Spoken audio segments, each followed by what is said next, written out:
Hello दोस्तों, नमस्कार। आज हम पॉलिटी का दूसरा लेसन पढ़ाने जा रहे हैं। लेक्चर मतलब दूसरा।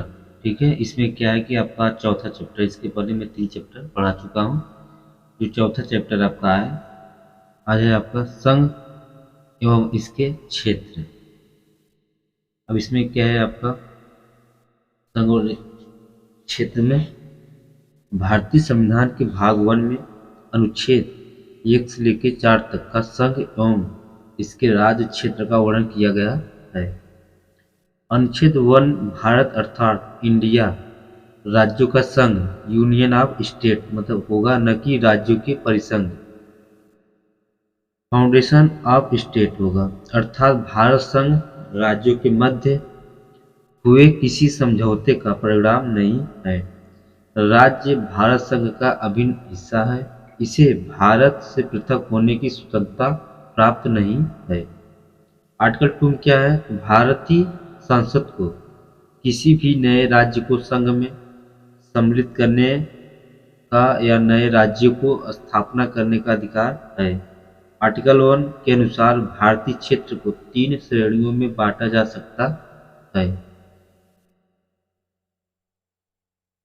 पहला जो आपका है राज्य के क्षेत्र, दूसरा है संघ का क्षेत्र, तीसरा है ऐसे क्षेत्र जिन्हें किसी भी समय भारत सरकार द्वारा अधिगृहित किया जा सकता है।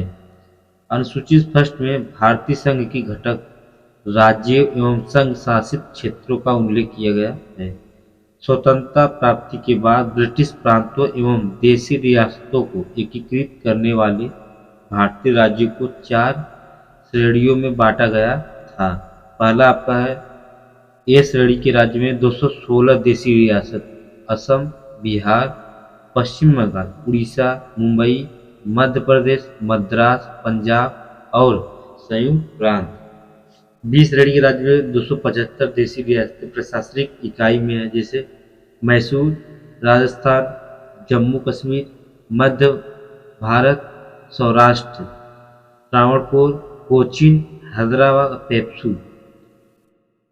सी श्रेणी के राज्य में 61 देशी रियासत है, अजमेर, भोपाल, दिल्ली, त्रिपुरा, मणिपुर, हिमाचल प्रदेश, कच्छ, बिलासपुर, दुर्गम और विंध्य प्रदेश। चौथा श्रेणी में आपका है अंडमान तथा निकोबार द्वीप समूह। राज्यों का क्षेत्र कौन कौन सा? जैसे 28 राज्य 2020 तक थे, फिर 8 संघ राज्य क्षेत्र 2020 तक। अंडमान और निकोबार द्वीप समूह 1956 में और लक्षद्वीप जो है 1956 में। चंडीगढ़ का जो क्षेत्र 1966 में। पुडुचेरी 1962, राष्ट्रीय राजधानी क्षेत्र दिल्ली 1962, लद्दाख 2019 में बना था। जम्मू कश्मीर जो है 2019 में, दादर और नगर हवेली एवं दमन दीव 2020 में। संघ राज्य क्षेत्र एक केंद्र सरकार द्वारा नियंत्रित और प्रशासित होते हैं। इन्हें केंद्र शासित प्रदेशों भी कहा जाता है। राज्य संघीय प्रणाली के सदस्य हैं और केंद्र के साथ शक्तियों का वितरण साझा करते हैं। केंद्र शासित प्रदेश क्या है? तो सीधे केंद्र सरकार द्वारा प्रशासित, मतलब यहाँ जो है केंद्र सरकार प्रशासित या प्रशासन की देखभाल करेगा। अधिगृहित क्षेत्र क्या है? तो सीधे केंद्र सरकार द्वारा प्रशासित है ये भी। पूर्व केंद्र शासित प्रदेश अब राज्य मतलब हिमाचल प्रदेश, मणिपुर, त्रिपुरा, मिजोरम, अरुणाचल प्रदेश, गोवा। आगे आपका है राज्यों का संघ। भारतीय संघ मतलब यूनियन, इंडियन यूनियन। अमेरिकी परिसंघ जो है आपका अमेरिकन फाउंडेशन की भारतीय राज्यों के मध्य समझौते का परिणाम नहीं है। राज्यों को संघ से अलग होने का कोई अधिकार नहीं है। भारत का क्षेत्र में भारतीय संघ की तुलना में भारत का क्षेत्र अधिकार व्यापक अभिव्यक्ति है, क्योंकि इसमें न केवल राज्य शामिल है बल्कि केंद्र शासित प्रदेश और वे क्षेत्र भी शामिल हैं जिन्हें भविष्य में भारत सरकार द्वारा अधिग्रहण किया जा सकता है। भारतीय संघ में यह भारत का क्षेत्र के सिद्धांत की तुलना में संकीर्ण अवधारणा है, क्योंकि इसमें केवल राज्य शामिल है। जम्मू और कश्मीर पुनर्गठन 2019। वर्ष 2019 तक जम्मू और कश्मीर राज्य का अपना संविधान था और भारतीय संविधान के अनुच्छेद 370 के आधार पर इसे विशेष दर्जा प्राप्त था।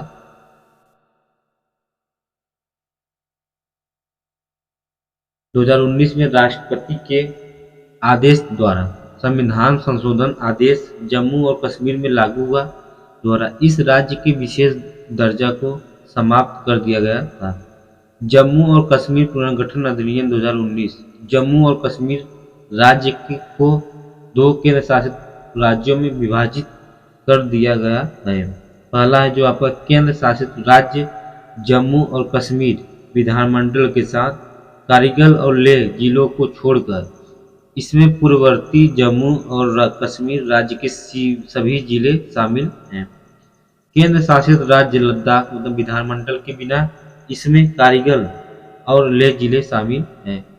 100वां संवैधानिक संशोधन अधिनियम 2015। इस संशोधन के तहत भारत और बांग्लादेश की सरकारों के बीच में हुए समझौते का अनुसरण करते हुए भारत द्वारा शासित प्रदेशों को प्राप्त करने और बांग्लादेश को कुछ प्रदेशों के हस्तांतरण करने का प्रावधान है।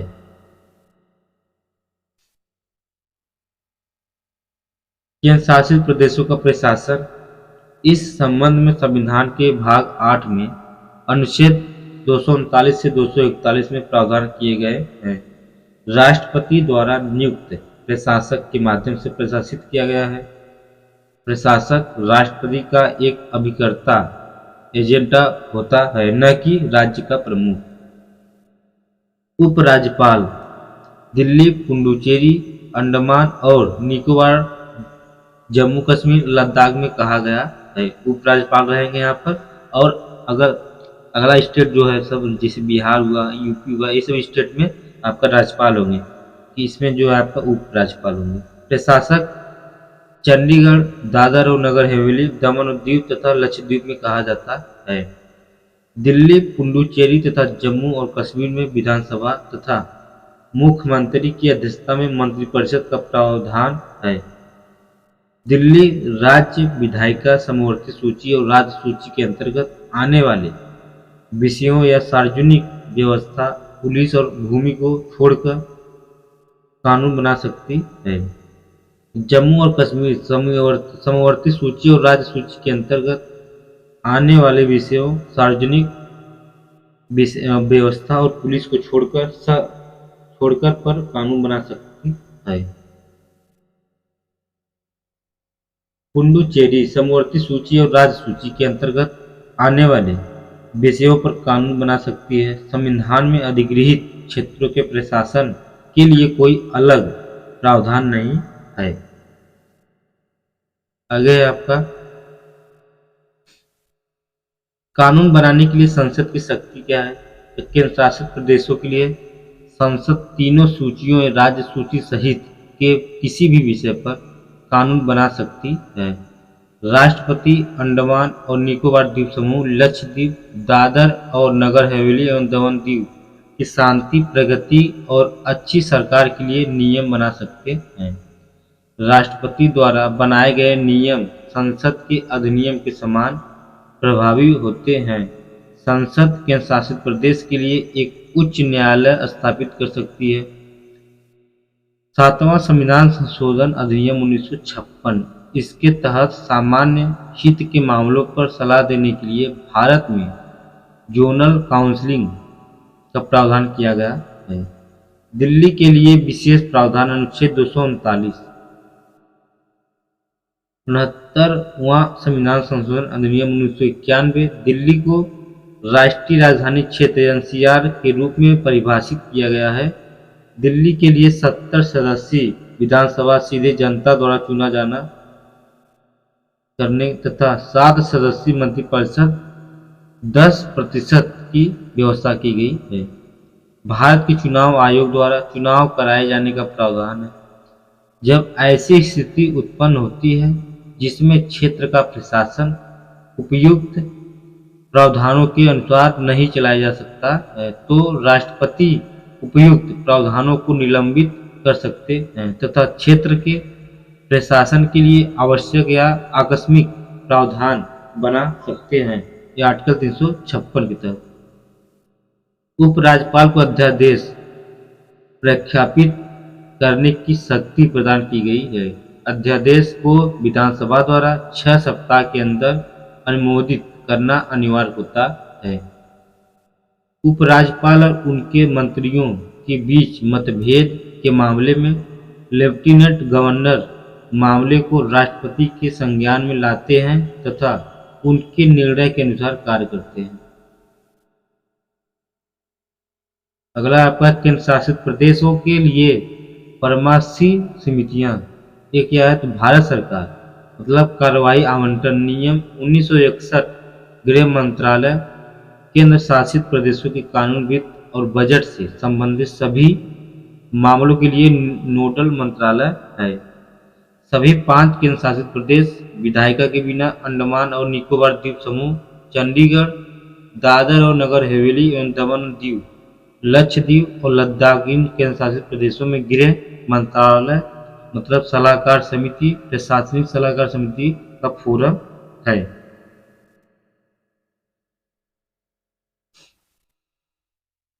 सलाहकार समिति की अध्यक्षता में केंद्रीय गृह मंत्री के द्वारा की गई जाती है।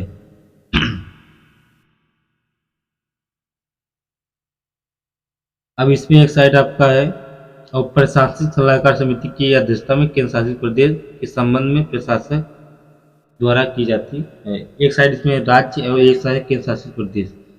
केंद्र के साथ संबंध संघीय है तो वहीं एकात्मक संबंध होता है केंद्र शासित प्रदेश में।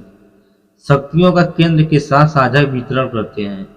इनका प्रशासन और नियंत्रण सीधे केंद्र द्वारा किया जाता है। स्वायत्तता रखते हैं, इसमें स्वायत्तता नहीं रखते हैं। प्रशासनिक व्यवस्था में एक रूपता होती है राज्य में कि प्रशासनिक व्यवस्था में एक रूपता नहीं होती है केंद्र शासित प्रदेश में। कार्यकारी प्रमुख राज्यपाल होते हैं। कार्यकारी प्रमुख को विभिन्न पदनाम से जाना जाता है। एक प्रशासक, उपराज्यपाल या मुख्य आयुक्त। राज्यपाल राज्य को संवैधानिक प्रमुख होता है। प्रशासन राष्ट्रपति के एजेंट के रूप में काम करते हैं। संसद अति विशिष्ट परिस्थितियों को छोड़कर राज्यों से संबंधित राज्य सूची के विषयों पर कानून नहीं बना सकता है। संसद केंद्र शासित प्रदेशों के संबंध में राज्य सूची के अंतर्गत 3 सूचियों के किसी भी विषय पर कानून बना सकती है। आगे आपका है राज्य पुनर्गठन आयोग समितियां। 1903 में सर हर्बर्ट रिजले आयोग ने भाषाई आधार पर बंगाल के विभाजन की अनुशंसा की थी। 1928 में मोतीलाल नेहरू समिति जनसंख्या, भौगोलिक, आर्थिक, भाषा एवं जनता की इच्छा को आधार माना था। 1936 में संवैधानिक सुधार समिति सिंध प्रांत का गठन सांप्रदायिक आधार पर किया गया था। 1948 में धर आयोग ऐतिहासिक, भौगोलिक, प्रशासनिक और सांस्कृतिक एवं आर्थिक आधार पर माना गया था। 1948 में जेपी भी आयोग समिति इसने औपचारिक रूप से अस्वीकार कर दिया कि राज्यों के पुनर्गठन का आधार भाषा होनी चाहिए।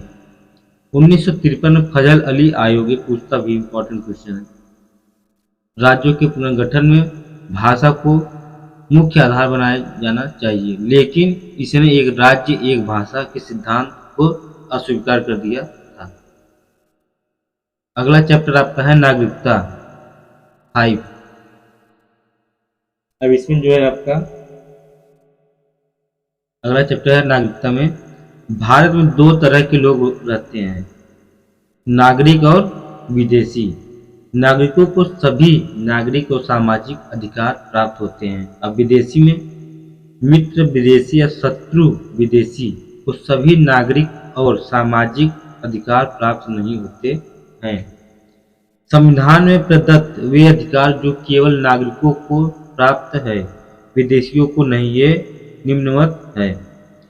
अनुच्छेद 15 में धर्म, मूलवंश, जाति, लिंग या जन्म स्थान के आधार पर भेदभाव के विरुद्ध अधिकार है। आर्टिकल 16 में लोक नियोजन में अवसर की समानता का अधिकार है।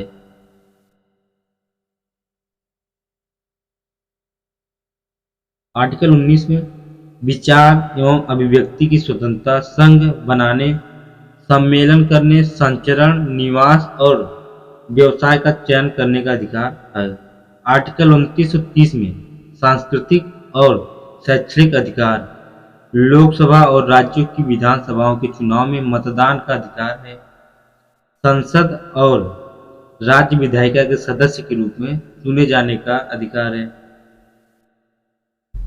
राष्ट्रपति जैसे सार्वजनिक पदों को धारण करने का अधिकार, भारत में जन्म से या प्राकृतिक दोनों तरीके से नागरिकता प्राप्त व्यक्ति राष्ट्रपति बनने के लिए योग्य होता है, जबकि अमेरिका में केवल जन्म से अमेरिकी नागरिक ही वहां का राष्ट्रपति बन सकता है। संवैधानिक प्रावधान, संविधान के भाग 2 में अनुच्छेद 5 से अनुच्छेद 11 तक नागरिकता से संबंधित प्रावधान दिए गए हैं। संविधान में नागरिकता के संबंध में अस्थायी और विस्तृत उपबंध नहीं दिए गए हैं। इसमें सिर्फ संविधान लागू होने की तिथि 26 जनवरी 1950 के समय नागरिकता प्राप्त लोगों को पहचान की गई है। संविधान संसद को यह शक्ति प्रदान करता है कि वह नागरिकता से जुड़े मामलों के लिए आवश्यक कानूनों का निर्माण करे। आगे आपका है आर्टिकल 5 में संविधान लागू होने के समय प्राप्त नागरिकता। आर्टिकल 6 में पाकिस्तान से भारत आने वाले को दी गई नागरिकता। आर्टिकल 7 में जो व्यक्ति पहले पाकिस्तान गए हो और बाद में भारत में पुनर्वास के लिए लौट आए उनको दी गई नागरिकता है। आर्टिकल 8 में भारत के मूल निवासियों की नागरिकता। आर्टिकल 9 में नागरिकता की समाप्ति किसी अन्य देश की नागरिकता को स्वैच्छिक स्वीकृति पर भारतीय नागरिकता का संपन्न या समापन। आर्टिकल 10 नागरिकता की निरंतरता जब तक कि संसद इसके संबंध में ऐसा कोई कानून न बनाए। आर्टिकल 11 में नागरिकता के अधिकारों का विनिमय संसद विधि द्वारा करेगी।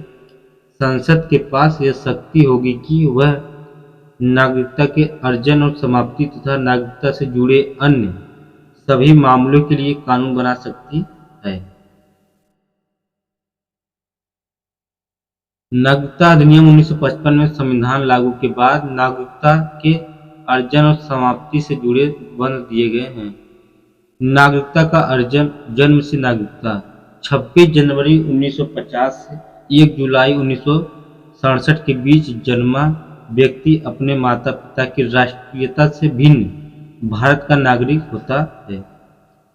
1 जुलाई 1987 के बाद माता पिता में से कोई एक भारत का नागरिक होना चाहिए।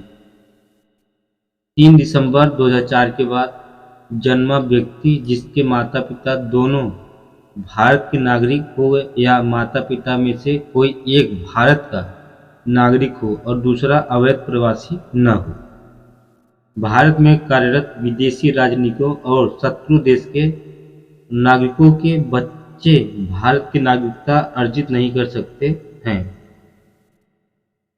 आगे आपका वंश के आधार पर एक व्यक्ति जो भारत के बाहर जन्मा हो 26 जनवरी 1950 से 10 दिसंबर 1992 के बीच जन्म और उस समय उसका पिता भारत का नागरिक हो। दूसरा है 10 दिसंबर 1992 के बाद उसके माता पिता में से कोई एक भारत का नागरिक हो और 3 दिसंबर 2004 या उसके बाद जब तक कि उसके जन्म के 1 वर्ष के अंदर या इस अवधि की समाप्ति के बाद केंद्र सरकार की सहमति से भारतीय दूतावास में उसका पंजीकरण न कराया गया हो। पंजीकरण के द्वारा केंद्र सरकार किसी व्यक्ति जो अवैध प्रवासी न हो के द्वारा किए गए आवेदन के आधार पर उसे नागरिक के रूप में पंजीकृत कर सकती है, यदि वह कुछ निश्चित शर्तों को पूरा करता हो और वह भारत के नागरिक के रूप में पंजीकृत होने से पहले निष्ठा की शपथ ले। देशीकरण द्वारा केंद्र सरकार किसी विदेशी व्यक्ति जो अवैध प्रवासी न हो के द्वारा आवेदन किए जाने पर उसके देशीकरण का प्रमाण पत्र भी जारी कर सकती है, यदि वह कुछ निश्चित शर्तों को पूरा करता हो। भूमि विस्तार द्वारा यदि कोई विदेशी क्षेत्र भारत का भाग बन जाता है तो भारत सरकार उस क्षेत्र में के लोगों में उन व्यक्तियों को निर्दिष्ट करती है जो भारत के नागरिक होंगे। ऐसे लोग निर्धारित तिथि से भारत के नागरिक हो या होंगे। नागरिकता की समाप्ति मतलब परित्याग से पूर्ण आयु मतलब अवयस्क और क्षमता स्वस्थ मानसिक स्थिति वाला भारत का कोई भी नागरिक स्वेच्छा से अपना भारतीय नागरिक त्यागने की घोषणा कर सकता है। ऐसे घोषणा के पंजीकरण के उपरांत वह भारत का नागरिक नहीं होगा। ऐसे व्यक्ति के अवयस्क बच्चों की नागरिकता भी इसके बाद समाप्त हो जाएगी। यद्यपि वयस्क होने के उपरांत वह बच्चा पुनः नागरिकता हासिल कर सकता है। बर्खास्तगी से या अन्य देश की नागरिकता स्वीकार करना जब कोई भारतीय नागरिक स्वेच्छा से जानबूझकर और बिना दबाव अनुचित प्रभाव या मजबूरी की किसी अन्य देश के नागरिक स्वीकार करता है तो उसकी भारतीय नागरिकता स्वतः समाप्त हो जाती है। वंचन से केंद्र सरकार द्वारा किसी व्यक्ति की भारतीय नागरिकता अनिवार्य रूप से समाप्त कर दी जाती है यदि अवैध तरीके से नागरिकता प्राप्त की गई हो, भारतीय संविधान का अनादर किया गया हो, युद्ध काल में शत्रु देश के साथ गैर कानूनी रूप से संबंध स्थापित किया गया हो या सूचनाओं का आदान प्रदान किया गया। चौथा अगर पंजीकरण या देशीकरण से प्राप्त नागरिकता के 5 वर्ष के भीतर किसी अन्य देश में 2 वर्ष की कैद हुई हो। पांचवा 7 वर्षों से लगातार भारत से बाहर निवास कर रहा हो। एकल नागरिकता क्या है? यद्यपि भारत में संघीय संविधान और दोहरी राज्य व्यवस्था केंद्र और राज्य को अपनाया गया है, परंतु यहाँ केवल एकल नागरिकता की व्यवस्था लागू है, अर्थात भारतीय नागरिकता संघीय निष्ठा को व्यक्त करती है। यहाँ अमेरिका और स्विट्जरलैंड की तरह राज्यों के लिए अलग नागरिकता का कोई प्रावधान नहीं है। भारत में सभी नागरिकों को चाहे वे किसी भी राज्य में जन्मे या निवास करते हो, पूरे देश में एक समान नागरिकता अधिकार प्राप्त है और उनके साथ किसी प्रकार का भेदभाव नहीं होता है। भारत के संविधान में कनाडा के संविधान की तरह भाईचारे और लोगों के बीच एकता बनाए रखने तथा एक एकीकृत भारतीय राष्ट्र का निर्माण करने के लिए एकल नागरिकता के प्रावधान के साथ एक समान अधिकार या विशेष मामलों के अतिरिक्त प्रदान किए गए हैं। नागरिकता संशोधन नियम 2019 क्या है? अवैध प्रवासी का परिभाषा है कि यदि यह अधिनियम अवैध प्रवासियों को भारतीय नागरिकता प्राप्त करने से रोकता है, यह एक विदेशी को एक अवैध प्रवासी के रूप में परिभाषित करता है जो वैध पासपोर्ट या मात्रा या यात्रा दस्तावेजों के बिना भारत में प्रवेश करता है, अनुमति दिए गए समय से अधिक भारत में निवास करता है। 31 दिसंबर 2014 को या उससे पहले अफगानिस्तान, बांग्लादेश और पाकिस्तान से भारत आए हिंदू और सिख, बौद्ध, जैन, पारसी और ईसाइयों को अवैध प्रवासी नहीं माना जाएगा और इन लोगों के समूहों के लिए भारत में निवास की न्यूनतम अवधि कितना है? 11 वर्ष की अनिवार्यता को घटाकर कितना कर दिया गया है? तो 5 वर्ष तक। अवैध प्रवासियों से संबंधित वे प्रावधान असम, मेघालय, मिजोरम और त्रिपुरा के उन आदिवासी क्षेत्रों में लागू नहीं होंगी जो संविधान की 5वीं अनुसूची में शामिल है। इसके अलावा यह बंगाल पूर्वी सीमा नियमन 1900 या 1873 के तहत अधिसूचित अरुणाचल प्रदेश, मिजोरम, मणिपुर, नागालैंड के इनलाइन क्षेत्रों पर लागू नहीं होगा। OCI क्या है? तो पंजीकरण को एक रद्द करना। ठीक है। इस अधिनियम में यह प्रावधान किया गया है कि केंद्र सरकार निम्नलिखित आधारों पर OCI को रद्द कर सकती है। पहला इसमें जो है, यदि OCR ने फर्जी माध्यम से पंजीकरण कराया है। दूसरा है आपका, यदि पंजीकरण के 5 वर्ष के भीतर OCI जो है 2 वर्ष या अधिक के कारावास की सजा हुई हो। तीसरा आपका, यदि भारत की संप्रभुता और सुरक्षा के लिए ऐसा किया जाना आवश्यक हो गया हो।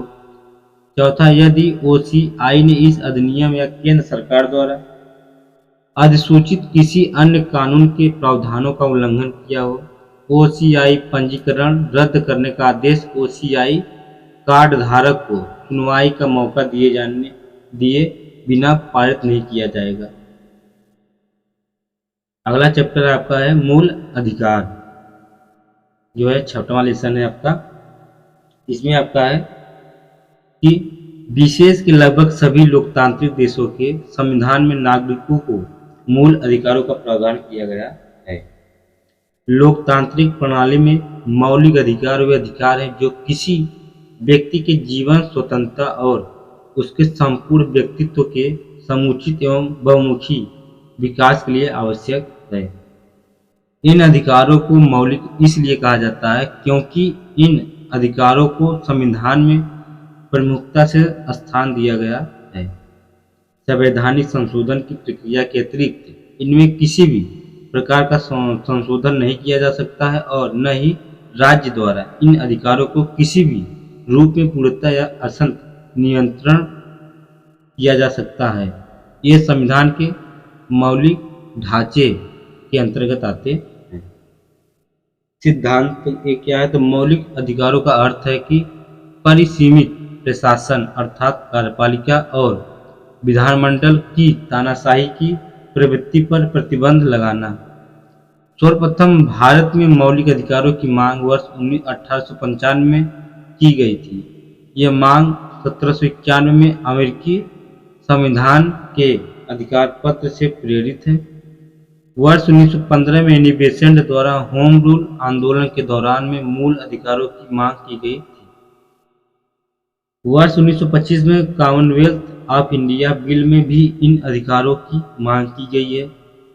वर्ष 1927 में भारतीय राष्ट्रीय कांग्रेस के मद्रास अधिवेशन में एक प्रस्ताव पारित करके मूल अधिकारों की घोषणा की गई। परामर्श समिति क्या है? तो सिफारिशों की अनुशंसा पर संविधान में मूल अधिकारों को शामिल किया गया है।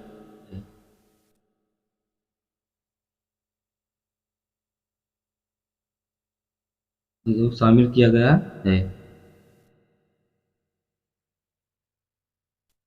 1915 में एनी बेसेंट द्वारा होम रूल आंदोलन के दौरान मूल अधिकारों की मांग की गई थी। वर्ष 1925 में कॉमनवेल्थ ऑफ इंडिया बिल में भी इन अधिकारों की मांग की गई थी। वर्ष 1927 में भारतीय राष्ट्रीय कांग्रेस के मद्रास अधिवेशन में एक प्रस्ताव पारित करके मूल अधिकारों की घोषणा की गई। परामर्श समिति सिफारिशों की अनुशंसा पर संविधान में मूल अधिकारों को शामिल किया गया। भारतीय संविधान के भाग 3 में अनुच्छेद 12 से 35 तक मूल अधिकारों का प्रावधान किया गया है। मूल रूप से 7 मूल अधिकार हैं। वर्तमान में कितने हैं? 6। पहला जो समता का अधिकार, आर्टिकल कितने हैं? तो 14 से लेकर 18 के बीच में। दूसरा स्वतंत्रता का अधिकार, आर्टिकल 19 से 22। तीसरा आपका शोषण के विरुद्ध अधिकार, अनुच्छेद 23 से 24। चौथा धर्म की स्वतंत्रता का अधिकार, अनुच्छेद 25 से 28।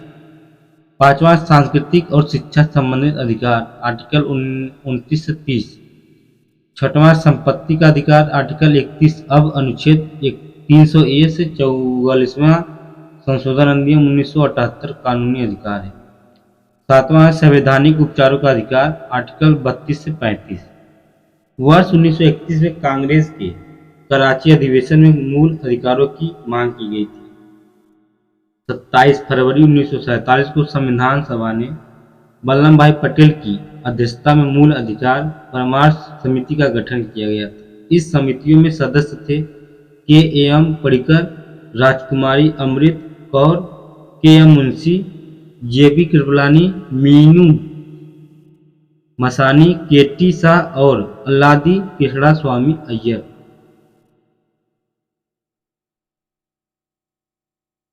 चौवालीसवें संशोधन अधिनियम 1978 के द्वारा संपत्ति के अधिकार को मूल अधिकारों की सूची से हटाने के बाद वर्तमान में 6 मूल अधिकार हैं। मूल अधिकारों की विशेषता क्या है? तो कुछ मूल अधिकार केवल भारतीय नागरिकों के लिए उपबंध है। अनुच्छेद 15, 16 और 19 और 29 और 30 है इस आर्टिकल के तहत। ये असीमित नहीं है लेकिन वाद योग्य होते हैं, उचित प्रतिबंधों के अधीन है। ये राज्य की मनमानी कार्रवाई के विरुद्ध उपलब्ध है। कुछ नकारात्मक विशेषता रखते हैं तो कुछ सकारात्मक। मूल अधिकार अस्थायी नहीं है, इन्हें संसद द्वारा संशोधित किया जा सकता है।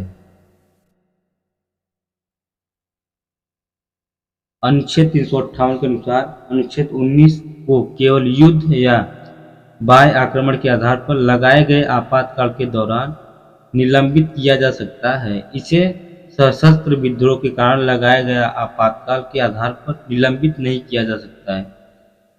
आर्टिकल 359 के अनुसार अनुच्छेद 19 के अतिरिक्त संविधान के भाग 3 में वर्णित किन अधिकारों का कितने समय व किस क्षेत्र में निलंबन होगा, इसके लिए राष्ट्रपति आदेश जारी करेगा। यद्यपि अनुच्छेद 20 और 21 को राष्ट्रीय आपातकाल के दौरान निलंबित नहीं किया जा सकता है। मूल अधिकार के क्रियान्वयन की सीमाएं क्या क्या है? तो आर्टिकल 31 का में संपत्ति आदि के अधिग्रहण के लिए प्रदान करने वाले कानून की रक्षा। आर्टिकल 31 ख में 9वीं अनुसूची में शामिल होने वाले कुछ अधिनियमों और विनियमों का विधि मानकीकरण। अनुच्छेद 31 ग में कुछ नीति निर्देशक तत्वों को प्रभावी करने वाले कानूनी की रक्षा। अनुच्छेद 34 में सेना विधि मार्शल लॉ लागू होने पर मूल अधिकारों का निर्वहन।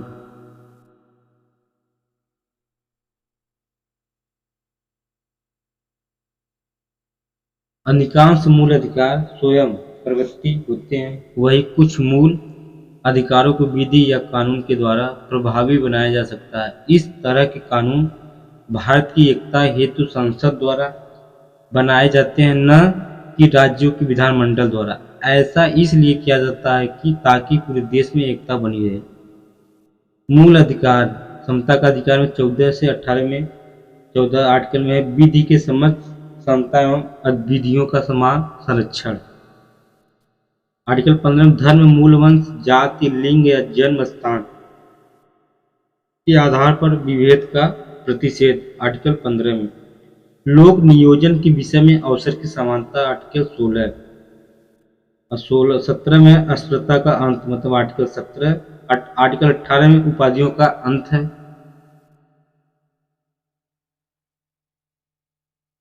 स्वतंत्रता का अधिकार आर्टिकल से 19 से 22 में स्वतंत्रता से संबंधित 6 अधिकारों का संरक्षण। आर्टिकल 19 में वाक और अभिव्यक्ति, संघ, निवास, सम्मेलन, संचरण और पेशा मतलब वृत्ति।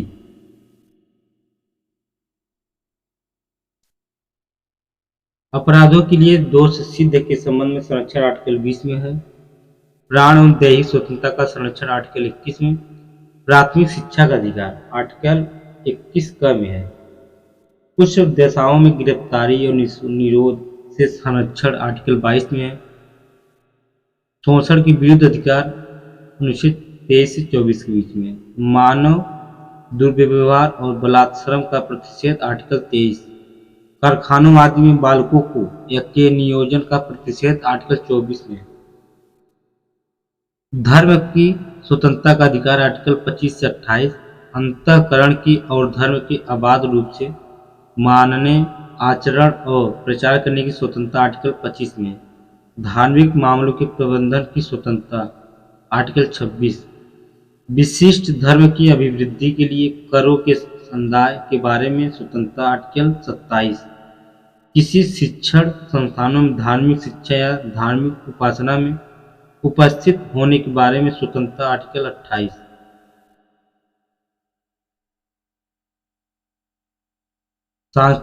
सांस्कृतिक और शिक्षा संबंधी अधिकार क्या है? इसमें जो आर्टिकल 29-30 है, भाषा, लिपि और अल्पसंख्यक वर्गों की संस्कृति का संरक्षण आर्टिकल 29 में।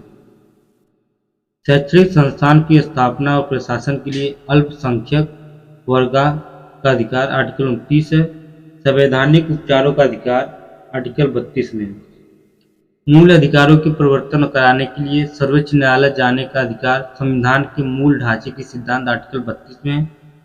मूल अधिकार और संवैधानिक प्रावधान आर्टिकल 12 अनुच्छेद 12 में राज्य शब्द को परिभाषित किया गया है कि जिसमें सरकार, संसद, सरकार और राज्यों की विधायिका सभी स्थानीय प्राधिकरण अर्थात नगरपालिकाएं, पंचायत, जिला बोर्ड, सुधार संस्था आदि अन्य सभी प्राधिकरण अर्थात वैधानिक या गैर वैधानिक प्राधिकरण जैसे LIC, ONGC, सेल आदि। उच्चतम न्यायालय मतलब सुप्रीम कोर्ट के अनुसार एक निजी निकाय या राज्य के एक उपकरण के रूप में काम करने वाली संस्था भी अनुच्छेद 12 के तहत राज्य की परिभाषा के अंतर्गत आती है। आर्टिकल 13 में ऐसे सभी विधियों जो किसी मूल अधिकार के साथ असंगत या उल्लंघन करती है उसे शून्य हो जाएगी। विधि शब्द निरूपित करता है संसद, राज्य विधानसभाओं द्वारा बनाई गई अस्थायी विधियां, राष्ट्रपति या राज्य के राज्यपालों द्वारा जारी किए गए आदेश जैसी अस्थायी विधियां, प्रत्यायोजित विधान के प्रति संवैधानिक साधन जैसे आदेश, नियम, उपाधि, विनिमय, अधिसूचना, विधि के गैर विधायी स्रोत जैसे रूढ़ि या प्रथा जो विधि का प्रभाव रखती हो। मूल अधिकारों का उल्लंघन होने पर आदतों में चुनौती दी जा सकती है और ऐसी विधि को अवैध घोषित किया जा सकता है। आर्टिकल 13(2) में न्यायिक पुनरावलोकन प्रदान करता है। अनुच्छेद 13 घोषित करता है कि संविधान संशोधन को कोई विधि नहीं है, इसलिए इसे चुनौती नहीं दी जा सकती है। सर्वोच्च न्यायालय ने केशवानंद भारती मामले में 1973 में कहा है कि मूल अधिकारों के हनन के आधार पर संविधान संशोधन को चुनौती दी जा सकती है यदि वह संविधान के मूल ढांचे के विरुद्ध हो तो उसे अवैध घोषित किया जा सकता है। आर्टिकल 14 में जो आपका है, राज्य के किसी भी व्यक्ति को विधि के समक्ष समानता या राज्य क्षेत्र में विधियों के समान संरक्षण से मना नहीं करेगा। विधि के समक्ष समानता का अधिकार ब्रिटिश अवधारणा नकारात्मक अवधारणा है, जबकि विधियों का समान संरक्षण अमेरिकी अवधारणा मतलब सकारात्मक अवधारणा। विधि के समक्ष समानता मतलब ब्रिटिश अवधारणा का अर्थ है किसी भी व्यक्ति के पक्ष में किसी विशेष विशेषाधिकारों की अनुपस्थिति। साधारण विधि न्यायालय के तहत सभी व्यक्तियों के लिए समान व्यवहार, कोई व्यक्ति विधि से ऊपर नहीं है। विधियों की समान संरक्षण अमेरिकी अवधारणा का अर्थ है विधियों द्वारा प्रदत्त विशेषाधिकारों और अध्यारोपित दायित्व दोनों में समान परिस्थितियों के अंतर्गत व्यवहार समता। समान विधि के अंतर्गत सभी व्यक्तियों के लिए समान नियम, बिना भेदभाव के सभी के साथ समान व्यवहार होना चाहिए। उपयुक्त मूल अधिकार सभी व्यक्तियों, नागरिकों और विदेशियों को प्रदान किए गए हैं और इसमें विधिक व्यक्ति, संवैधानिक निगम, कंपनियां, पंजीकृत संस्थाएं या किसी अन्य प्रकार की विधिक व्यक्ति शामिल है। AB डाइसी के अनुसार विधि के समझ समता का विचार विधि के शासन रूल ऑफ लॉ के सिद्धांत का मूल तत्व है। विधि के समझ समता के अपवाद भी हैं, जैसे भारत के राष्ट्रपति राष्ट्रपति और राज्यपाल, विदेशी संप्रभु और राजनयिक यूएनओ और उसकी अन्य संस्थाओं को विशेष शक्तियां प्रदान की गई है। उच्चतम न्यायालय द्वारा आर्टिकल 31 ग और आर्टिकल 14 पर वरीयता प्रदान की गई है। अनुच्छेद 361 का संसद और राज्यों की विधानमंडलों की कार्रवाइयों के प्रकाशन का संरक्षण कोई व्यक्ति संसद या राज्य विधायिका की किसी भी सत्र कार्यवाही की संबंधित विषय वस्तु का प्रकाशन समाचार पत्र में करता है तो उस पर किसी भी प्रकार का दीवानी या फौजदारी का मुकदमा देश के किसी भी न्यायालय में नहीं चलाया जा सकता। आर्टिकल 105 में संसद के सदस्यों को संसदीय विशेषाधिकार। आर्टिकल 194 में राज्य की विधायिका या उसकी समिति के सदस्यों को विशेषाधिकार। आर्टिकल 15 में कुछ आधारों पर विभेद का प्रतिषेध। राज्य केवल धर्म, जाति, मूल, वंश, लिंग या जन्म स्थान के आधार पर किसी भी नागरिक के साथ भेदभाव नहीं करेगा। यह प्रावधान राज्य और निजी व्यक्तियों दोनों द्वारा भेदभाव पर रोक लगा सकता है। आर्टिकल 15(3) और 15(4) में देश में आरक्षण का मूलभूत आधार है। आर्टिकल 15(3) के तहत विभेद से प्रतिषेध की इस सामान्य नियम के 4 अपवाद हैं जो राज्य को महिलाओं और बच्चों के लिए कोई विशेष प्रावधान करने की अनुमति देते हैं। राज्य सामाजिक और शैक्षिक रूप से पिछड़े वर्गों या अनुसूचित जाति एवं जनजाति की उन्नति के लिए विशेष उपबंध कर सकता है।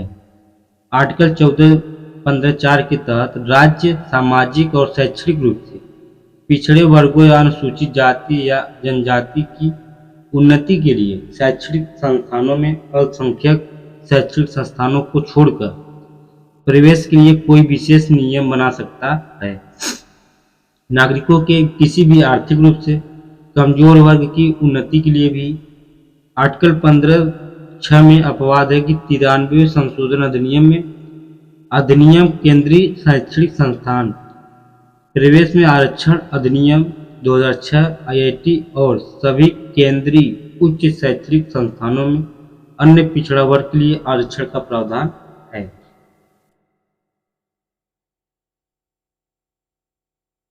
शैक्षणिक संस्थानों में आर्थिक रूप से कमजोर वर्गों के लिए आरक्षण उपयुक्त मतलब अपवाद 15(6) और 16(6) को 2019 के 103वें संशोधन अधिनियम द्वारा जोड़ा गया था। केंद्र द्वारा ने 2019 में आदेश जारी किया था कि आर्थिक रूप से कमजोर वर्ग EWS को शैक्षणिक संस्थानों में प्रवेश के लिए आरक्षण का प्रावधान किया गया।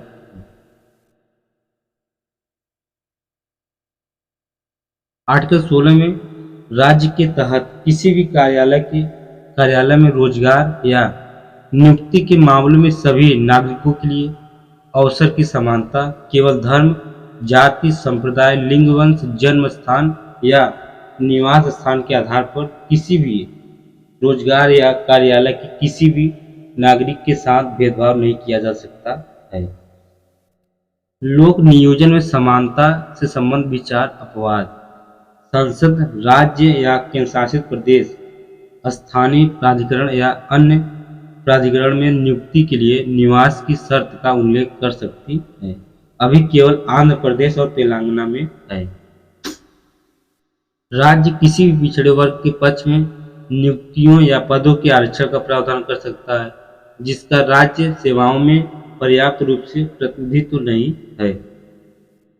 विधि के अनुरूप किसी संस्था, धार्मिक या संप्रदाय से संबंधित या इसकी कार्यकारी परिषद के सदस्य की धार्मिक आधार पर व्यवस्था की जा सकती है। राज्य को किसी भी आर्थिक रूप से कमजोर वर्ग के नागरिक की नियुक्ति के पक्ष में आरक्षण का प्रावधान करने की अनुमति दी गई है। आर्टिकल 17 में अस्पृश्यता का अंत है। किसी भी रूप में अस्पृश्यता का निषेध, अस्पृश्यता मतलब अपराध, अधिनियम 1955 से 1976 में संशोधित किया गया है और नया नागरिक अधिकार संरक्षण अधिनियम 1955 दिया गया है। अस्पृश्यता शब्द को संविधान या अधिनियम में परिभाषित नहीं किया गया।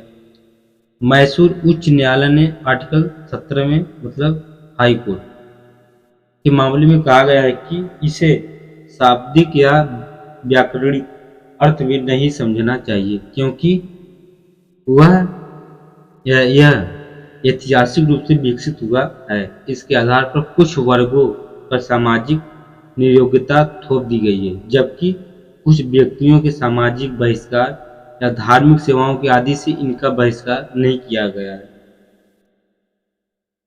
सुप्रीम कोर्ट आर्टिकल 17 के तहत व्यवस्था दी गई कि अस्पृश्यता के अपराधों की जांच राज्य संवैधानिक दायित्व होगा, ताकि इस अधिकार का उल्लंघन न हो और इसके हनन को रोकने के लिए आवश्यक कदम उठाए जाएं। आर्टिकल 18 में उपाधियों का अंत है।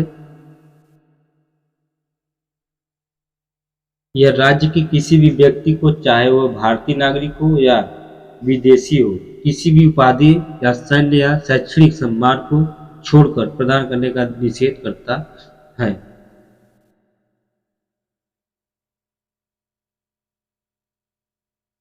यह भारत के नागरिक को किसी भी विदेशी राज्यों से किसी भी उपाधियों को अस्वीकार या स्वीकार करने का निषेध करता है।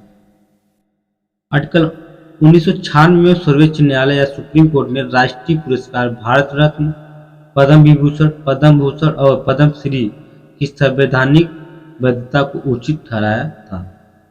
सर्वोच्च न्यायालय ने कहा कि यह पुरस्कार एक सम्मान उपाधि आर्टिकल 18 के प्रावधानों का उल्लेख नहीं करता है। सर्वोच्च न्यायालय ने यह भी कहा कि पुरस्कार पाने वाले व्यक्ति द्वारा प्रत्यय या उपसर्ग के रूप में इसका प्रयोग नहीं किया जाना चाहिए, अन्यथा इन्हें पुरस्कार वापस देना होगा। राज्य के तहत लाभ या विश्वास का पद धारण करने वाला कोई व्यक्ति किसी भी विदेशी राज्य से या उसके अधीन किसी भी रूप में कोई भेंट, उपलब्धि या पद राष्ट्रपति की सहमति के बिना स्वीकार नहीं कर सकता है। आर्टिकल 19 में है स्वतंत्रता का अधिकार। स्वतंत्रता से संबंधित 6 अधिकारों का संरक्षण करता है, जो निम्नलिखित है। पहला है वाक और अभिव्यक्ति की स्वतंत्रता का अधिकार। दूसरा, शांतिपूर्वक और निरायुध मतलब सशस्त्र रहित सम्मेलन का अधिकार। तीसरा, संगम या संघ या सहकारी संस्था बनाने का अधिकार। भारत के राज्य क्षेत्र में स्वतंत्र अबाध संरक्षण का अधिकार। भारत के राज्य क्षेत्र के किसी भी भाग में निवास करने और बसने का अधिकार। कोई वृत्ति, उपजीविका, व्यापार या कारोबार करने का अधिकार। उपयुक्त छठे अधिकार की रक्षा केवल राज्य के विरुद्ध मामले में कर सकते हैं, न कि निजी मामले में, अर्थात ये अधिकार केवल नागरिकों और कंपनी शेयर धारकों के लिए, न कि विदेशी और कानूनी लोगों को जैसे कंपनी का परिषदों के लिए है। राज्य इन 6 अधिकारों पर अनुच्छेद 19 में वर्णित आधारों पर ही उचित प्रतिबंध लगा सकता है। मूल रूप से आर्टिकल 19 में से 7 अधिकार थे, जो 44वें संशोधन अधिनियम 1978 के द्वारा संपत्ति के अधिकार आर्टिकल 51 LF को हटा दिया गया था, जो आर्टिकल 30 के अंतर्गत संवैधानिक अधिकार के रूप में संलग्न किया गया है। आर्टिकल 19 में वाक अभिव्यक्ति की स्वतंत्रता का अधिकार है। उच्चतम न्यायालय ने वाक अभिव्यक्ति की स्वतंत्रता में निम्नलिखित को शामिल किया है। पहला जो इसमें है आपका, अपने विचारों के साथ साथ दूसरे के विचारों का प्रसारित करने का अधिकार। तीसरा है प्रेस की स्वतंत्रता, व्यावसायिक विज्ञापनों की स्वतंत्रता, फोन टैपिंग के विरुद्ध अधिकार, प्रसारित करने का अधिकार, अर्थात सरकार इलेक्ट्रॉनिक मीडिया पर कोई अधिकार नहीं है। किसी राजनीतिक दल या संगठन द्वारा आयोजित बंद के विरुद्ध अधिकार, सरकारी गतिविधियों के बारे में जानने का अधिकार, शांति का अधिकार, अखबार पर पूर्ण प्रतिबंध के विरुद्ध अधिकार। 10वां आपका प्रदर्शन और विरोध का अधिकार, लेकिन हड़ताल के करने का अधिकार नहीं है। आर्टिकल 19(1) क में है वाक एवं अभिव्यक्ति की स्वतंत्रता पर राज्य युक्ति युक्त प्रतिबंध लगा सकता है।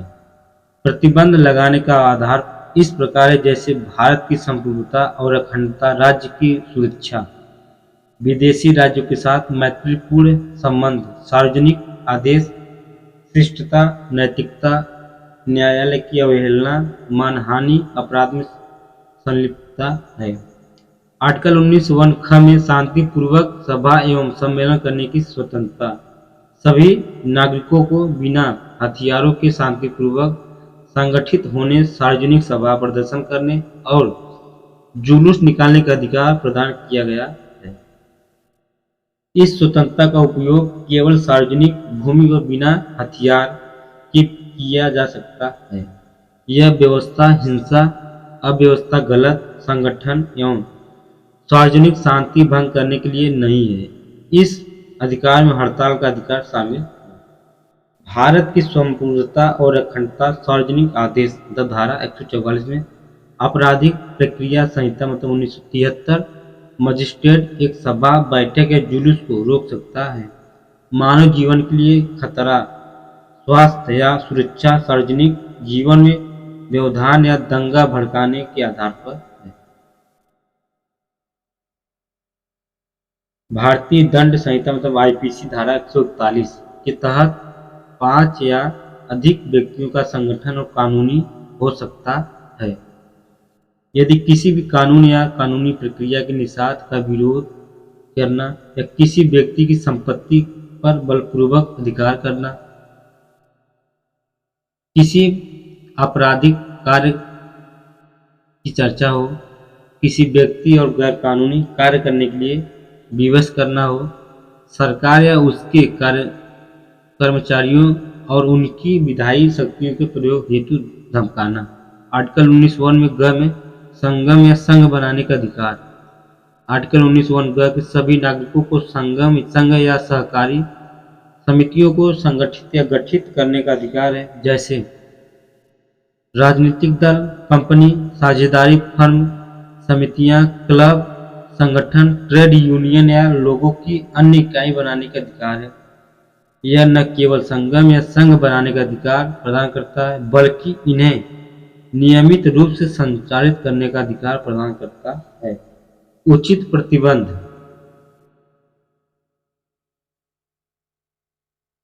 मूल अधिकार पर राज्य उचित प्रतिबंध लगा सकता है, जैसे भारत की संप्रभुता और अखंडता, सार्वजनिक आदेश, नैतिकता पर ट्रेड यूनियन के लिए उच्चतम न्यायालय ने व्यवस्था दी है कि मोलभाव या सौदेबाजी करने या हड़ताल करना एक तालाबंदी करने का कोई अधिकार नहीं है। हड़ताल के अधिकार को पुनः उपयुक्त औद्योगिक कानूनी के द्वारा नियंत्रित किया जा सकता है। आर्टिकल 19(1) घ आवाज संरक्षण या संचरण का अधिकार है। प्रत्येक नागरिक को अबाध रूप से समस्त भारत में संचरण का अधिकार है, जो एक राज्य से दूसरे राज्य में या एक राज्य के भीतर भारत की एकता, राष्ट्रीय भावना को बढ़ावा देता है या देती है। उचित प्रतिबंध आम जनता के हित में किसी अनुसूचित जनजाति के हितों का संरक्षण के लिए राज्य उचित रूप से प्रतिबंध लगा सकता है। उच्चतम न्यायालय के अनुसार सार्वजनिक स्वास्थ्य और नैतिकता के आधार पर संरक्षण के अधिकार को प्रतिबंधित किया जा सकता है। देश के बाहर घूमने की स्वतंत्रता का अधिकार आर्टिकल 21 दिया गया है। अनुच्छेद 19 के अंतर्गत राज्य उपयुक्त प्रतिबंध लगा सकता है। देश के कई हिस्सों में जनजातियों को अपनी संस्कृति के संरक्षण हेतु अपने नियम और कानून बनाने का अधिकार है। निवास अधिकार और घूमने का अधिकार एक दूसरे के पूरक है। आर्टिकल 19(1)(6) व्यापार का कारोबार करने का अधिकार। सभी नागरिकों को किसी भी पेशों के अपनाने या व्यवसाय करने एवं व्यापार शुरू करने का अधिकार है। यह अधिकार बहुत विस्तृत है। यह जीवन निर्वहन हेतु आय से संबंधित है।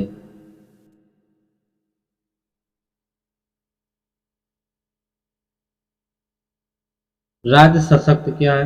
वह किसी पेश या व्यवसाय के लिए आवश्यक व्यावसायिक तकनीक योग्यताओं को आवश्यक ठहरा सकता है। किसी भी व्यापार, व्यवसाय, उद्योग या सेवा को पूर्ण या आंशिक रूप से स्वयं जारी कर सकता है। राज्यों को अपने एकाधिकार को सही ठहराने का आवश्यक नहीं है। इस अधिकार में ऐसा पेशा या व्यवसाय का व्यापार शामिल नहीं है जो अनैतिक या खतरनाक है। राज्य इन पर पूरी तरह से प्रतिबंध लगा सकता है। संचालन के लिए लाइसेंस की अनिवार्यता कर सकता है। आर्टिकल 20 में अपराध के लिए दोष सिद्धि के संबंध में संरक्षण आर्टिकल 20 में है। किसी भी अभियुक्त या दोषी करार व्यक्ति, चाहे वह नागरिक हो या विदेशी या कानूनी व्यक्ति, कानूनी या परिषद के विरुद्ध मनमाने और अतिरिक्त सजा से संरक्षण प्रदान करती है। कोई व्यक्ति किसी अपराध के लिए तब तक दोषी नहीं ठहराया जाएगा जब तक कि उसने कार्य करने के समय जो अपराध के रूप में आरोपित है किसी प्रवृत्त विधि या अतिक्रमण नहीं किया जा सकता है। किसी व्यक्ति के अपराध के लिए दंड या निर्धारक अपराध करते समय प्रवृत्त विधि के अनुसार किया जाएगा। नवीन निर्मित विधि के अनुसार दंड अधिक नहीं दिया जा सकता है। किसी व्यक्ति को एक ही अपराध के लिए एक से अधिक बार दंडित नहीं किया जाएगा। किसी भी अपराध के लिए अभियुक्त किसी व्यक्ति को खुद के विरुद्ध गवाह बनाने के लिए विवश नहीं किया जाएगा। मौखिक और दस्तावेजी साक्ष्य दोनों के लिए इसका विस्तार दीवानी सुनवाई पर नहीं हो सकता है या जो सुनवाई आपराधिक प्रवृत्ति की न हो। आर्टिकल 21 में प्राण एवं दैहिक स्वतंत्रता का संरक्षण। आर्टिकल 21 किसी व्यक्ति को उसके प्राण या दैहिक स्वतंत्रता से विधि द्वारा स्थापित प्रक्रिया के अनुसार वंचित किया जाएगा, अन्यथा नहीं। गोपालन बनाम मद्रास राज्य 1950 कार्यपालिका के विरुद्ध संरक्षण प्रदान करता है। यह मनमानी कार्यकारी कार्रवाई के खिलाफ सुरक्षा उपबंध है, न कि विधानमंडलीय प्रक्रिया के विरुद्ध। व्यक्तिगत स्वतंत्रता केवल व्यक्ति या व्यक्ति के शरीर से संबंधित स्वतंत्रता है।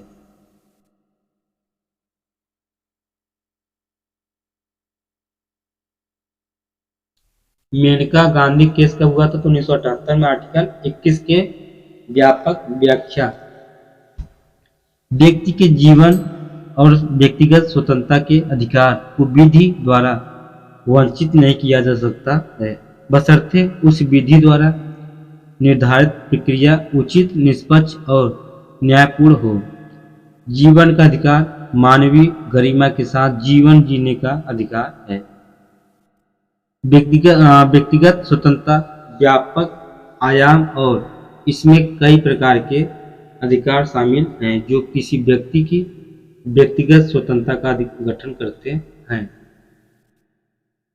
आर्टिकल 21 का में शिक्षा का अधिकार है। राज्य से 14 वर्ष की आयु के सभी बच्चों को निःशुल्क और अनिवार्य शिक्षा प्रदान करेगा। वर्ष 1993 में उच्चतम न्यायालय या सुप्रीम कोर्ट ने आर्टिकल 21 के तहत मुफ्त शिक्षा के अधिकार को मान्यता दे दी है। 86वां संशोधन अधिनियम 2002 सभी के लिए शिक्षा नागरिकों के अधिकार के मामले में दूसरी क्रांति की तरह उठाया गया कदम था। भाग 4 के अनुच्छेद 45 राज्य के नीति निर्देशक तत्व मुफ्त और अनिवार्य शिक्षा का उपबंध करता है। आर्टिकल 6 वर्ष से कम आयु के बच्चों को लिए प्रारंभिक बाल्यावस्था, देखरेख और शिक्षा का उपबंध है। भारत के प्रत्येक नागरिक का कर्तव्य होगा कि वह 6 से 14 वर्ष तक के अपने बच्चों का शिक्षा का अवसर प्रदान कराएगा। इसमें आर्टिकल 51 क्या है? अनुच्छेद 22 कुछ दशाओं में गिरफ्तारी और निषेध से संरक्षण। आर्टिकल 22 में किसी व्यक्ति को गिरफ्तारी एवं निरोध से सुरक्षा प्रदान करता है, जैसे गिरफ्तारी का कारण जानने का अधिकार, वकील से परामर्श करने का अधिकार। आर्टिकल 22 में इस भाग में साधारण कानून के तहत हिरासत में लिए गए व्यक्ति का अधिकार निम्न है। गिरफ्तार करने के आधार पर सूचना देने का अधिकार, विधि व्यवसायी से परामर्श और प्रतिरक्षा करने का अधिकार, मजिस्ट्रेट के समक्ष 24 घंटे में यात्रा के समय को मिलाकर पेश किए जाने का अधिकार, मजिस्ट्रेट द्वारा बिना अतिरिक्त निरोध दिए गए 24 घंटे में रिहा करने का अधिकार है।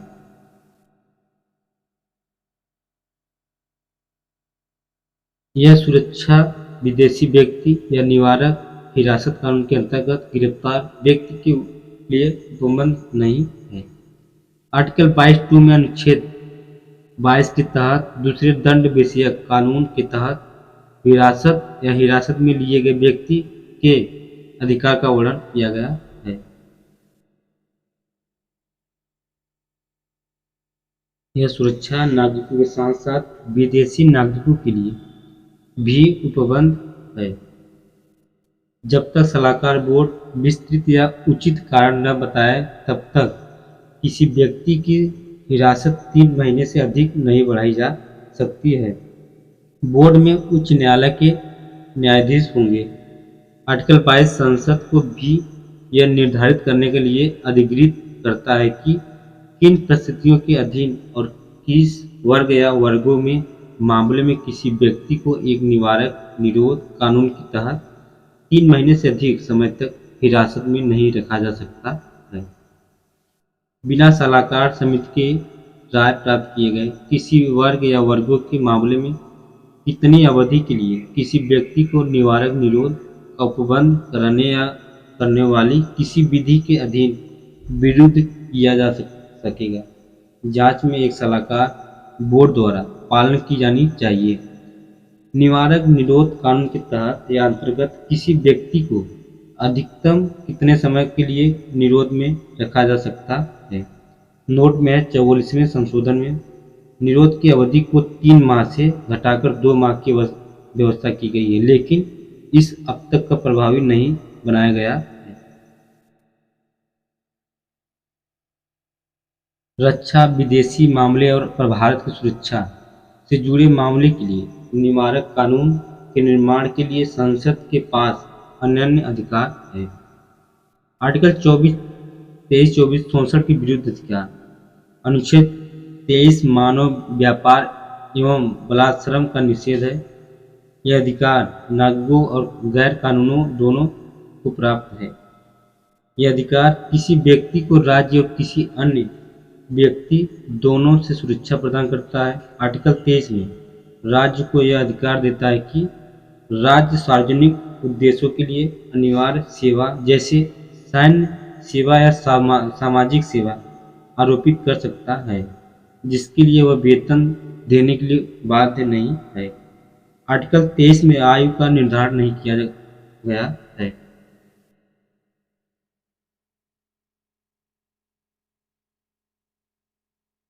मानव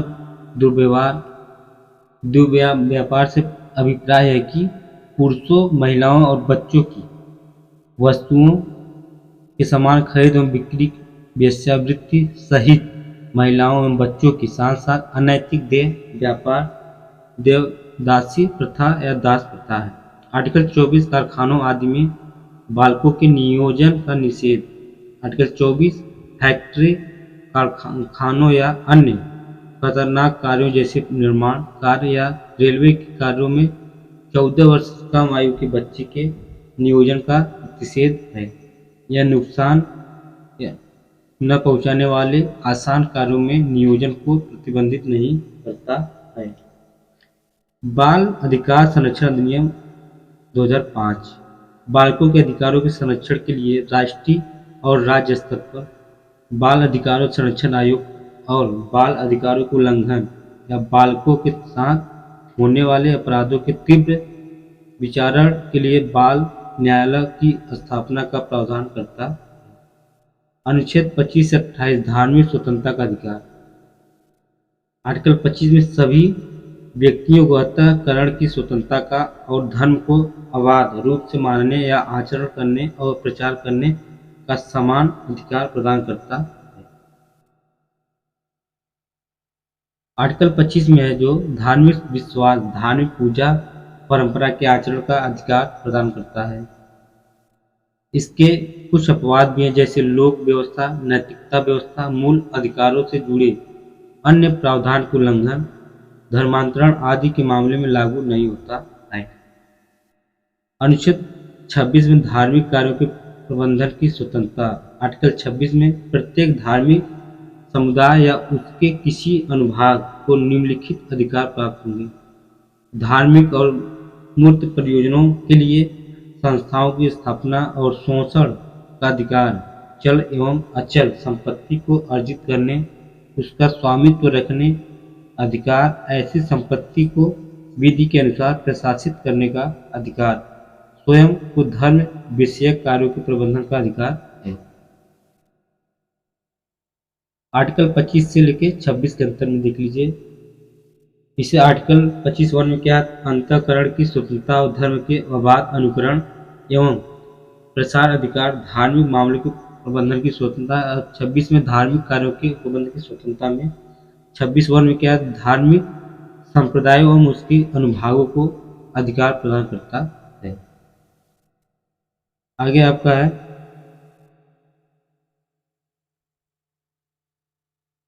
आर्टिकल 27 में किसी व्यक्ति को किसी विशिष्ट धर्म या धार्मिक संप्रदाय की अभिवृद्धि या पोषण में व्यय करने के लिए करों के संप्रदाय के लिए बाध्य नहीं किया जाएगा।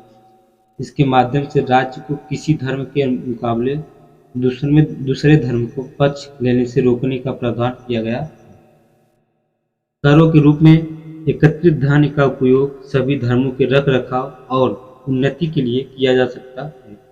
यह व्यवस्था केवल कर उगाही पर रोक लगाती है, शुल्क पर नहीं। आर्टिकल 28 में धार्मिक शिक्षा में उपस्थित होने से स्वतंत्रता। आर्टिकल 28 के अंतर्गत राज्य निधि से पूर्णतः संचालित किसी भी शैक्षणिक संस्था में धार्मिक शिक्षा नहीं दी जाएगी। यद्यपि राज्य द्वारा प्रशासित किंतु किसी विन्यास या न्यास द्वारा स्थापित संस्थाओं के लिए यह व्यवस्था लागू नहीं होता है। आर्टिकल 28 शिक्षण संस्थाओं में 4 प्रकार के विभेद करता है। पहला आपका पूर्णतः राज्य पोषित संस्थाएं, धार्मिक निर्देश पूर्णतः निषेध। दूसरा, राज्य द्वारा प्रशासित किंतु न्यास द्वारा स्थापित धार्मिक शिक्षा की अनुमति। तीसरा, राज्य द्वारा मान्यता प्राप्त संस्थान। चौथा, राज्य द्वारा वित्त सहायता प्राप्त करने वाले संस्थान।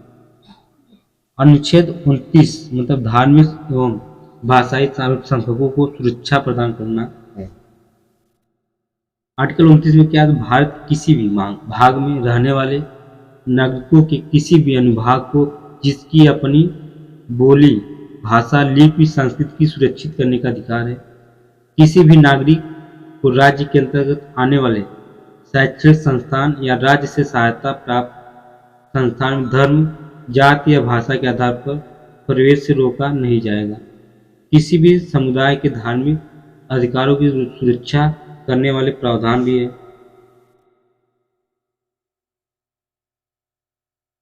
नागरिक के व्यक्तिगत अधिकारों की गारंटी के प्रावधान चाहे वह जिस भी समुदाय के हो, यह धार्मिक और भाषाई दोनों अल्पसंख्यक को सुरक्षा प्रदान करता। संविधान में अल्पसंख्यक को परिभाषित नहीं किया गया है। सर्वोच्च न्यायालय ने व्यवस्था दी है कि भाषा के संरक्षण में भाषा के संरक्षण के लिए आंदोलन करने का अधिकार भी शामिल है। इस अनुच्छेद में दी गई व्यवस्था केवल अल्पसंख्यकों तक ही सीमित नहीं है, क्योंकि नागरिकों के अनुभाग का पर अभिप्राय अल्पसंख्यक और बहुसंख्यक दोनों से है। आर्टिकल 29 में जो है शैक्षणिक संस्थानों की स्थापना और प्रशासन करने का अल्पसंख्यक वर्गों के अधिकार। तो उसमें क्या है, अल्पसंख्यक में आर्टिकल 30 में जो है अल्पसंख्यक वर्गों धार्मिक और भाषाई को निम्नलिखित अधिकार प्रदान करता है। सभी अल्पसंख्यक को अपनी रुचि को शैक्षणिक संस्थानों को स्थापित करने और उनके प्रशासन का अधिकार होगा। सहायता देने में राज्य अल्पसंख्यक वर्गों द्वारा प्रतिबंधित किसी भी शैक्षणिक संस्था के साथ भेदभाव नहीं करेगा। आर्टिकल 30 के अनुसार तहत सुरक्षा की गारंटी केवल अल्पसंख्यकों धार्मिक भाषाई तक ही सीमित है। आर्टिकल 30 में अल्पसंख्यक धार्मिक एवं भाषाई की सुरक्षा का विचार नागरिक किसी अनुभाग के लिए नहीं है। आर्टिकल 32 में संवैधानिक उपचारों का अधिकार, इसके अंतर्गत नागरिक के मूल अधिकारों के प्रवर्तन हेतु संवैधानिक उपचार का अधिकार प्रदान किया गया है। यह अधिकार संविधान के आधारभूत ढांचा का हिस्सा है। उच्चतम न्यायालय या सुप्रीम कोर्ट मूल अधिकारों के संरक्षक के रूप में कार्य करता है। अम्बेडकर ने आर्टिकल 32 के बिना संविधान को अर्थविहीन कहा है। यह संविधान की आत्मा और हृदय भी है। आर्टिकल 32 के प्रावधान के अंतर्गत मूल अधिकारों उल्लंघन होने पर या को लागू करवाने हेतु सीधे उच्चतम न्यायालय जाया जा सकता है। उच्चतम न्यायालय को रिट जारी करने की शक्ति है। संसद किसी भी अन्य न्यायालय को आदेश, निर्देश या रिट जारी करने की शक्ति प्रदान करती है। संविधान में वर्णित प्रावधान के अतिरिक्त यह अधिकार निलंबित नहीं किया जा सकता है। उसके बाद आता है आपका सर्वोच्च न्यायालय, जो आर्टिकल 32 में के अंतर्गत मूल अधिकारों हेतु रिट जारी करना सर्वोच्च न्यायालय का प्राथमिक क्षेत्राधिकार है, अन्य नहीं। वादी उच्च न्यायालय में भी जा सकता है। केवल मौलिक अधिकारों के ही लागू किया जा सकता है। क्षेत्राधिकार उच्च न्यायालय से अधिकृत विस्तृत है। सर्वोच्च न्यायालय रिट जारी करने से मना नहीं कर सकता है। इस प्रकार यह नागरिकों के मौलिक अधिकारों का संरक्षण और प्रत्याभूतियों है। हाई कोर्ट मतलब उच्च न्यायालय। आर्टिकल 226 में मूल अधिकारों व अन्य विषयों पर रिट जारी करना उच्च न्यायालय का अनन्य और प्राथमिक क्षेत्राधिकार है। कानूनी और वैधानिक या संवैधानिक अधिकार तथा परंपरागत अधिकार विस्तृत रिट अधिकारिता है। इसका क्षेत्राधिकार संकीर्ण केवल राज्य का सीमा तक है। यह रिट जारी करने से मना कर सकता है। रिट के प्रकार और क्षेत्र, सुप्रीम कोर्ट और हाई कोर्ट रिट जारी कर सकते हैं। बंदी प्रत्यक्षीकरण और परमादेश, प्रतिषेध और उत्प्रेषण और अधिकार पृष्ठा। एक क्या है? एक रिट ब्रिटिश कानून से ली गई है, जो विशेषाधिकार रिट एवं न्याय का झरना भी कहा जाता है। बंदी प्रत्यक्षीकरण क्या है? तो न्यायालय गिरफ्तारी का आदेश जारी करने वाले अधिकारों को आदेश जारी करता है कि वह बंदी को न्यायाधीश के सामने उपस्थित है। और परमादेश क्या है? तो हम आदेश देते हैं, इसमें कहा गया है।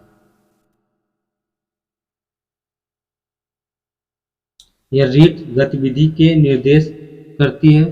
जैसे न्यायालय द्वारा सार्वजनिक अधिकार को जारी किया जाता है, वह उस कार्य को करे जो उसके क्षेत्र अधिकार के अंतर्गत आते हैं। उसके बाद आपका आता है प्रतिषेध, मतलब रोकना, मना करना। यह रिट उच्च न्यायालय द्वारा अधीनस्थ न्यायालयों, न्याय क्षेत्र से उच्च न्यायिक कार्यों को रोकने के लिए केवल न्यायिक और अर्ध न्यायिक प्राधिकरणों के विरुद्ध ही जारी कर सकता है। यह प्रशासनिक प्राधिकरण, विधायी निकायों, निजी व्यक्ति और निकायों के लिए उपबंध नहीं है।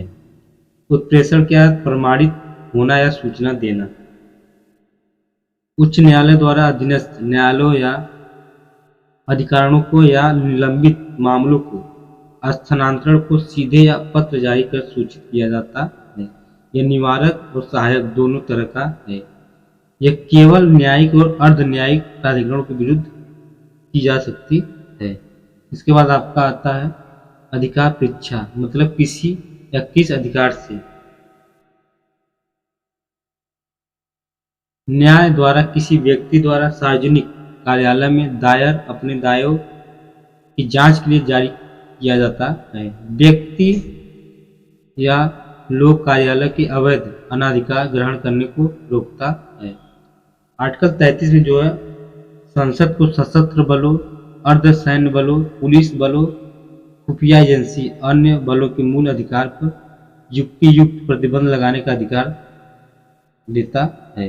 आर्टिकल 33 के तहत कानून बनाने की शक्ति केवल संसद को है, न कि राज्य विधानमंडलों को। इस तरह संसद द्वारा बनाए गए कानून को किसी न्यायालय में किसी मूल अधिकार के उल्लंघन के आधार पर चुनौती नहीं दी जा सकती है। इसके बाद आता है आपका आर्टिकल 33 के तहत निर्मित संसदीय कानून। जहां तक मूल अधिकारों को लागू करने का संबंध है, कोर्ट मार्शल सैन्य कानून के तहत स्थापित अधिकरण को उच्चतम न्यायालय या उच्च न्यायालयों के रिट अधिकार क्षेत्र से बाहर करता है। अनुच्छेद 34 में जब भारत में कभी भी मार्शल लॉ लागू है, तब अनुच्छेद 34 मूल अधिकारों पर प्रतिबंध लिए प्रावधान करता है। यह संसद को यह अधिकार देता है कि वह किसी भी सरकारी कर्मचारी या किसी अन्य व्यक्ति द्वारा किए गए कार्य की व्यवस्था को बरकरार रखे या पुनर्निर्मित करे। संसद किसी मार्शल लॉ क्षेत्र में जारी आदेश को वैधता प्रदान करता है। मार्शल लॉ की अवधारणा अंग्रेजी कानून से ली गई है। और मार्शल लॉ का तात्पर्य है कि सैन्य शासन अर्थात सेना द्वारा सामान्य प्रशासन को अपने नियम और कानून के तहत संचालित किया जाता है और वहां साधारण कानून निलंबित हो जाता है और सरकारी कार्यों को सैन्य अधिकारों के अधीन किया जाता है। मार्शल लॉ सैन्य शासन घोषित होने पर संविधान में किसी भी विशेष प्राधिकरण की व्यवस्था नहीं है। आर्टिकल 34 के तहत भारत के किसी भी क्षेत्र में मार्शल लॉ घोषित किया जा सकता है। आर्टिकल 35 में कहा गया है कि कुछ विशेष मूल अधिकारों को प्रभावी करने के लिए केवल संसद को ही कानून बनाने की शक्ति देता है, न कि राज्य विधानमंडलों को। यह प्रावधान सुनिश्चित करता है कि भारत में मूल अधिकार और दंड और उनके प्रकारों में एकता है। संसद के पास राज्य विधानमंडलों के पास नहीं कानून बनाने की शक्ति होगी। कुछ रोजगार या नियुक्तियों के लिए निवास की व्यवस्था आर्टिकल 16 में है। सुप्रीम कोर्ट या हाई कोर्ट को छोड़कर अन्य न्यायालयों को मूल अधिकारों के आदेश रेट जारी करने के लिए सशक्त बनाना आर्टिकल 32 में है। सशस्त्र बलों या पुलिस बलों आदि के सदस्यों के मूल अधिकार पर प्रतिबंध आर्टिकल 33 में है। उसके बाद किसी भी सरकारी कर्मचारी या किसी अन्य व्यक्ति को भी क्षेत्र में मार्शल लॉ के दौरान किए गए किसी भी कार्य के लिए क्षतिपूर्ति देना आर्टिकल 34 में है। संसद के पास राज्य विधानमंडलों के पास नहीं मूल अधिकारों के तहत दंडित करने के लिए कानून बनाने का अधिकार होगा। उसमें निम्नलिखित शामिल है, जैसे अस्पृश्यता का अंत, अनुच्छेद 17 मानव के दुर्व्यवहार और बलात्श्रम का निषेध अनुच्छेद 23 में।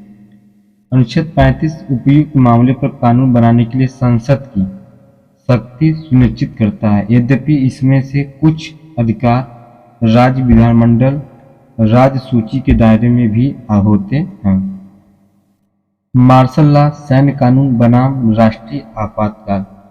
मार्शल लॉ केवल मौलिक अधिकारों को प्रभावित करता है, जबकि राष्ट्रीय आपातकाल न केवल मौलिक अधिकार को बल्कि केंद्र राज्य संबंध, केंद्र और राज्यों के बीच राजस्व और विधायी शक्तियों के वितरण को प्रभावित करता है। मार्शल लॉ सरकार साधारण कानूनी न्यायालयों को निलंबित करती है और सेना द्वारा सिविल प्रशासन का संचालन किया जाता है, जबकि राष्ट्रीय आपातकाल सरकार अदालतों को निलंबित नहीं करता है। किसी भी क्षेत्र में कानून व्यवस्था को सुधारने हेतु मार्शल लॉ को लागू किया जाता है जो किसी कारण अवस्थिति हो गई होती है, जबकि राष्ट्रीय आपातकाल केवल 3 आधारों पर लागू किया जा सकता है: युद्ध, बाह्य आक्रमण या सशस्त्र विद्रोह। मार्शल लॉ देश के किसी भाग या विशेष क्षेत्र में ही लगाया जाता है, जबकि राष्ट्रीय आपातकाल पूरे देश में या इसके किसी भी भाग में लगाया जाता है। भारतीय संविधान में सेना विधि मार्शल लॉ की विशेष व्यवस्था नहीं है। यह अव्यक्त है कि जबकि राष्ट्रीय आपातकाल संविधान में निहित रूप में है और संविधान में इसका विशिष्ट और विस्तृत प्रावधान किया गया है। मूल अधिकार के अपवाद क्या है तो संपदाओं और आदि के अर्जन हेतु प्रावधान करने वाली विधियों की व्यावृत्ति बचाव, कुछ विधियों विनियमों का विधि मानकीकरण, नवीं अनुसूची कुछ निर्देशक तत्वों को प्रभावी करने वाली विधियों की प्रवृत्ति बचाव है। इसके बाद आता है मूल अधिकारों की आलोचना।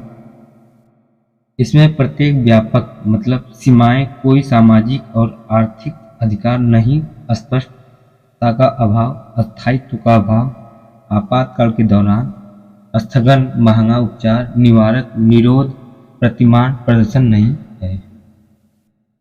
मूल अधिकारों का महत्व क्या है? देश में लोकतांत्रिक व्यवस्था की आधारशिला, व्यक्तिगत स्वतंत्रता के रक्षक, व्यक्ति की गरिमा और सम्मान सुनिश्चित करना, भारतीय राज्य की धर्मनिरपेक्ष छवि को मजबूत करना, अल्पसंख्यक के हितों की रक्षा करना।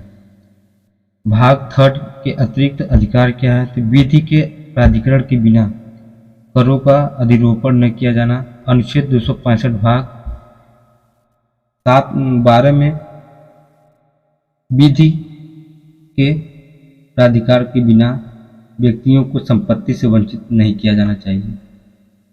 300 का भाग 12 भारत के राज्य क्षेत्र में व्यापार, वाणिज्य और समागम की स्वतंत्रता आर्टिकल 301 भाग 13 में है। इसके बाद आता है मूल अधिकार। इसमें है वाद्य योग, राजनीतिक न्याय, कानून या कानूनी विधिक निर्बंधन। व्यक्तिगत मूल अधिकार स्वतः परिवर्तित है। यदि कोई कानून मूल अधिकार का उल्लंघन करता है तो न्यायालय उसे असंवैधानिक घोषित कर सकता है। राज्य के नीति निर्देशक तत्व डीपीएसपी वाद योग्य नहीं है। आर्थिक और सामाजिक न्याय, कानूनी या विधिक निर्बंधन नहीं है। समाजवादी स्वतः प्रवर्तित नहीं है। यदि कोई कानून डीपीएसपी का उल्लंघन करता है तो न्यायालय उसे असंवैधानिक घोषित नहीं कर सकता है। तो दोस्तों, दूसरा लेक्चर यहीं पर समाप्त करने जा रहे हैं। अगले वीडियो में अगला लेसन लाएंगे, ठीक है। और ये वीडियो आपको अच्छा लगे तो लाइक और सब्सक्राइब जरूर करना। जो भी सुझाव आप कमेंट में शेयर कर सकते हैं। थैंक्स।